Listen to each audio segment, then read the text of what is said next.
गुरुदेव ने 123 दिनों का जो यहाँ स्तरवास किया है उसके अंदर इतनी बातें बताई है कि मैं उसका यहाँ अगर 5 घंटे भी विश्लेषण करूँ तो भी कम है। तो अब इतनी बातें समझाई है, अब मैं कहाँ से चालू करूँ ये मेरे को भी समझ में नहीं आ रहा। गुरुदेव ने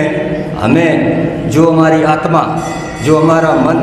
इनको जो परमात्मा से जोड़ने का जो इन्होंने काम किया है, देखो आप कल्पसूत्र, उसके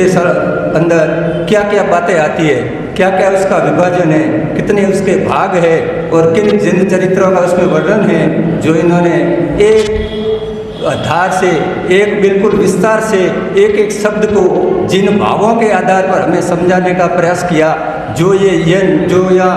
हमारे युवा वर्ग बैठा है उनसे मैं निवेदन करूंगा कि आप इस कल्पसूत्र के बारे में पूर्ण जानकारी लें, क्योंकि ये हमारी धर्म की धुरी है, ये हमारा महामंगलकारी महावीर की वाणी है जो हमारी एकता और अखंडता के लिए बहुत ही मजबूत और सुंदर होनी चाहिए। तो इस कल्पसूत्र के अंदर इन्होंने जो 4 जिन चरित्र, जिनका पूरा विस्तार से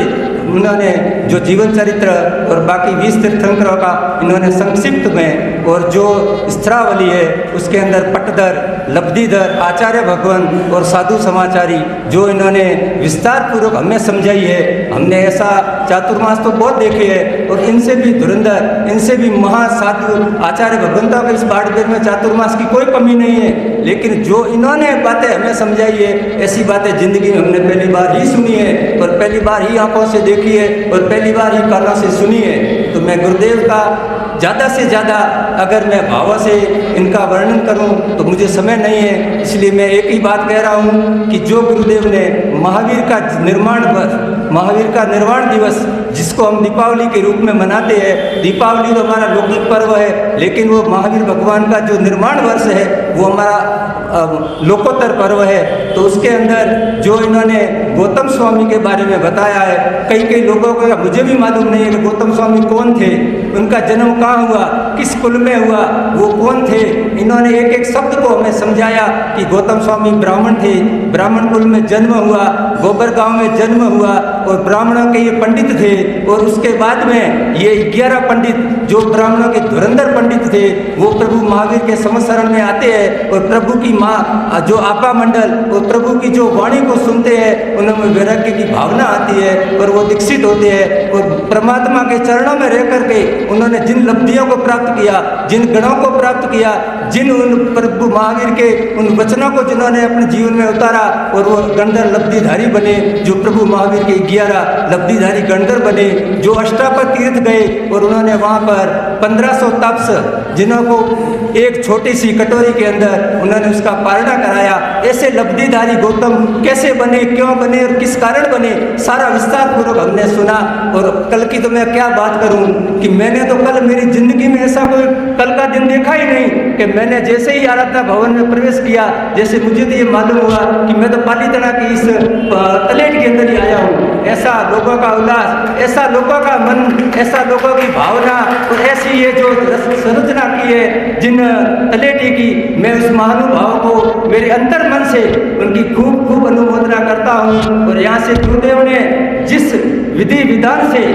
जो यहाँ की भाव यात्रा को शुरुआत की और आगे जिन जिन प्रणों से निकलते हुए उन्होंने जो चैत्य वर्णन बिल्कुल भावों से कराया और लोगों के अंदर भी यही भावना रही कि उन्होंने न तो समय को देखा, न अपने घर को देखा, न किसी बात को देखा और अंतरात्मा से अपने ध्यान में लगे रहे और इस कार्यक्रम को अपनी आंखों से देखा। जब हम रायण बंगला के नीचे दादावाड़ी से दर्शन करके नीचे आते हैं, क्या उसका कल का जो भाव देखो, आप कल का जो माहौल देखो, मेरे तो यही लग रहा था कि मैं वास्तव में पालीताना के इस रायण बंगला में बैठ करके चैत्य वंदन कर रहा हूँ। मैं गुरुदेव से निवेदन करूंगा कि हे गुरुदेव, आपने जिन बाड़मेर वासियों को जो ये कार्यक्रम, जो ये धार्मिक प्रवचनों द्वारा और कई ऐसे उदाहरणों द्वारा और आपने जो हमें सिखाया है, सीखना तो हमको है, सीखना तो हमको है, सुनाना आपका काम है। और जो महानुभाव 123 के सुना है उनसे मेरा निवेदन है कि जीवन में एक नियम अवश्य ले तो ये आपका इस साधना भवन में आना सार्थक होगा, अन्यथा गावो भावो वंदना भाव गुणगान हमें कितने भले करें, लेकिन हमें कुछ अपने जीवन में भी उतारने का पूरा प्रयास करना है। पीछे मेरे साहब खड़े हैं, इसलिए मुझे अब समय कम दिया हुआ है, तो मैं मेरी बात को यही कर रहा हूँ कि मुझे जिन